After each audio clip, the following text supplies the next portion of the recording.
શ્રી મહાપ્રભુજીએ ઠાકોરજીના એ પરમ દિવ્ય અલૌકિક અધરના દર્શન કર્યા. એ સુધાનો અનુભવ કરી, સ્મરણ કરી અને પછી મધુરાષ્ટકનો પ્રારંભ. કારણ કહેવાય ને કે અત્તરની શીશીમાંથી ઢાંકણું ખોલો અને તુરંત ઢાંકણું ખોલતા જ સુગંધ ઉડે એટલે ખબર પડી જાય કે હું અત્તર છું.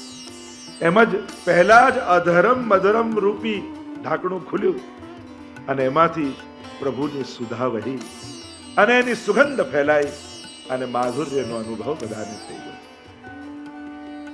દ્વિતીય શ્લોકમાં આપણે દર્શન કરી રહ્યા હતા, વચનમ મધુરમ ચરિતમ મધુરમ. પ્રભુના વચન મધુર છે. શાસ્ત્રોમાં અનેક પ્રકારના ભગવદ વચનો એ મધુર્ય, અનેક માધુર્યને પ્રગટાવનારા છે. અને વિશેષ રૂપે બ્રજ લીલામાં પ્રભુની જે વાણી છે, આપણે ત્યાં તો બ્રજભાષા પણ પ્રભુને એટલી પ્રિય છે કે આપણે ત્યાં તો કહેવાય કે સંસ્કૃત કરતા પણ બ્રજભાષાની ભાષા પ્રભુને જલ્દી સમજાય છે.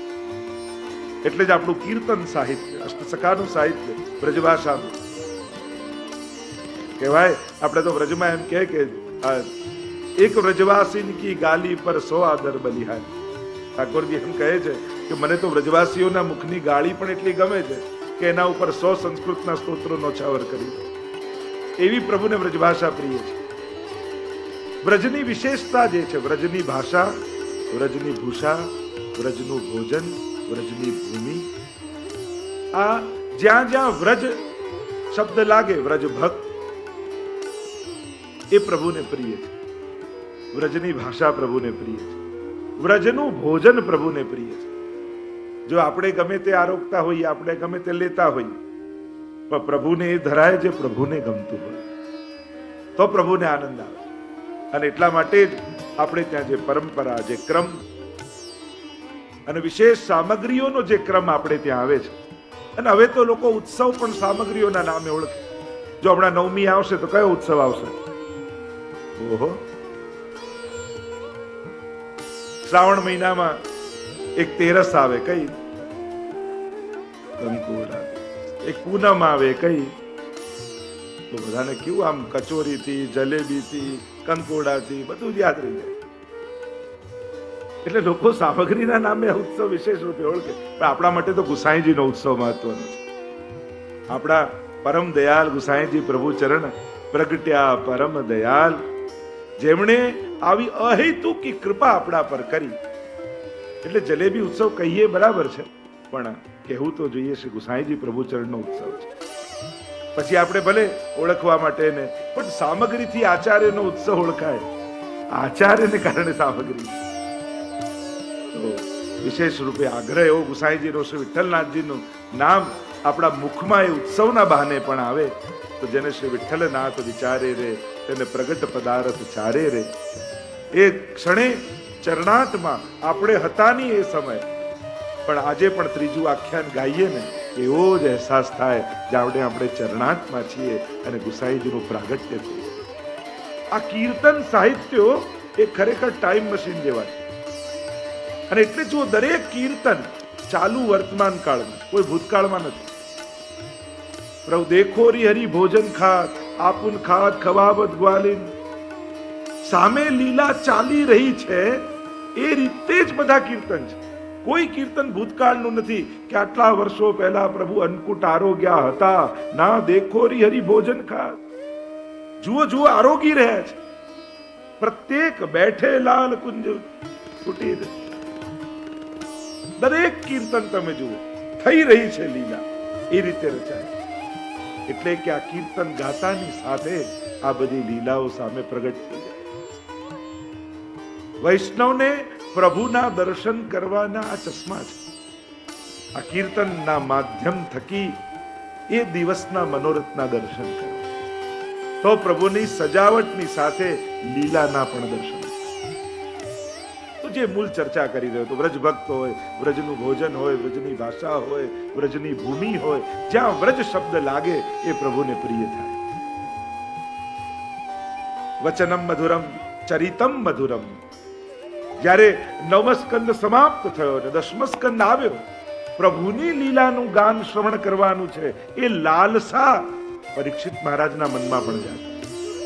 મારા પૂર્વજો ઉપર તો પ્રભુની વિશેષ કૃપા રહી, મારા પર પણ એટલી કૃપા રહી. પરીક્ષિત યાદ કરે છે, ગર્ભમાં મારી ભગવાને રક્ષા કરી છે. એટલે દશમ સ્કંદ પ્રારંભ થતા જ કથિતો વંશ વિસ્તારો ભવતા સોમ સૂર્યયો રાજ્યામ ચોભયવંશાનામ ચરિતમ પરમાદ્ભુતમ. ચરિતમ મધુરમ, આપણે એનું દર્શન કરી રહ્યા છીએ. દશમસ્કંદની શરૂઆત જ થઈ, એ પરમ અદ્ભુત ચરિત્ર મને કહો કે જે પ્રભુએ વ્રજમાં મથુરા અને દ્વારિકા નિવાસ કરીને આ જે ચરિત્રો કર્યા, એ ચરિત્રો મારે સાંભળવા છે. વિસ્તારો, સંક્ષિપ્તમાં નહીં, વિસ્તારથી કહેજો. મારા પરમ પ્રિય પ્રભુની આ કથા છે. તો પ્રભુના ચરિત્ર કેવા છે? મધુર છે પણ અદ્ભુત છે. તમે દશમ સ્કંદમાં પ્રભુના એક એક ચરિત્રોને નિહાળો. શ્રી મહાપ્રભુજી તો એક એક ચરિત્રોનું રસદર્શન કરાવતા આજ્ઞા કરે છે કે પ્રપંચની વિસ્મૃતિ થાય છે અને ભગવદ આસક્તિ પ્રગટ થાય છે. પ્રત્યેક લીલા પ્રભુમાં આસક્તિ પ્રગટાવનારી છે, ભક્તનો નિરોધ કરનારી છે. એ લીલાનું ગાન કરતા કરતા, શ્રવણ કરતા કરતા લૌકિક આસક્તિઓ સમાપ્ત થઈ જાય. એવી ભગવાનની કથાનો પ્રભાવ છે. ભાગવતજીની કથાની એ દિવ્યતા છે, એનું શ્રવણ કરવા માત્રથી લૌકિકતાની સમાપ્તિ થાય. એ પરમ અદ્ભુત ચરિત્ર તમે દશમસ્કંદની ગાથામાં જુઓ. દરેક એ ચરિત્રોનું શ્રવણ કરવા માંગે છે અને સાથે સાથે ગાન કરવા માંગે છે. તમે દામોદર લીલાના પ્રસંગમાં જ્યારે પ્રવેશ કરો, યશોદાજી સુખદેવજી વર્ણન કરતા કહે છે, એકદા ગૃહદાસીષુ યશોદાનંદ ગેહિની કર્માંતર નિયુક્તાસુ નિર્મમંથ સ્વયં દધી.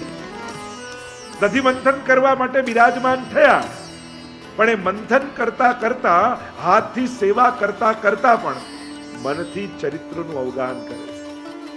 યાની યાની ગીતાની તદબાલ ચરિતાની ચ દધિર નિર્મંથને કાલે.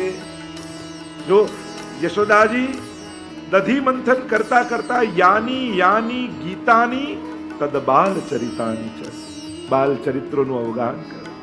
આચાર્યો ટીકામાં મધુરાષ્ટકની કહે છે, ચરિતમ મધુરમ તો પ્રભુના બાલ ચરિત્ર હોય, પૌગંડ વયની લીલા હોય, કિશોર વયની લીલા હોય, આ સમગ્ર લીલાઓ કેવલ ને કેવલ મધુરાધિપતિ મધુરતા પ્રગટાવનારી લીલાઓ છે. ભક્તોને આનંદનું દાન. કારણ કે વ્રજમાં પ્રભુ અવતાર લીલા કરવા માટે નથી પધાર્યા. વ્રજમાં પ્રભુ અસુરોનો નાશ કરવા માટે નથી પધાર્યા. કારણ કે અહીંયા તો જે અસુરો પણ આવે છે, એ અસુરો નથી, વ્રજ ભક્તોની ભીતર રહેલા અધ્યાસો છે, દોષો છે. અને ભગવાન એ મધુરતાનો અનુભવ ભક્તો કરે એના માટે પ્રતિબંધ દોષરૂપ આ અસુરોને મારે છે. બાકી અવતાર કાળમાં જે અસુરોનો નિગ્રહ કરવો છે એ વ્રજમાં નથી. અહીંયા તો મધુરતાનું સંપાદન કરવું છે, ભક્તિનું સંપાદન કરવું છે. અને એટલા માટે એ બાલ ચરિત્રોનું ગાન કરે, પૌગંડ વયની લીલાને ગાય, કિશોર વયની લીલાને ગાય. અવગાહન છે ચરિત્રોના. જેમ યશોદાજી દધિમંથન કરતા ગાય છે, ગોપીજનો દધિમંથન કરતા ગાય, એ જ ગોપીજનો પ્રભુ ગૌચારણ કરવા ગયા હોય. તતશ્ચ પૌગંડ વય શ્રિતૌ વ્રજે. 6 વર્ષથી 9 વર્ષની અવસ્થા અને પૌગંડ વયમાં પ્રભુ જ્યારે પ્રવેશ કરે ત્યારે ગૌચારણ કરવા પધારે. અને ત્યારે વ્રજમાં જે લીલા કરતા હોય એ અહીંયા ગોપીઓ સર્વે મિલિત્વા સમવાપ્ય યોગમ પુણ્યાની નામાની પઠંતિ નિત્યમ ગોવિંદ દામોદર માધવેતી ગાય.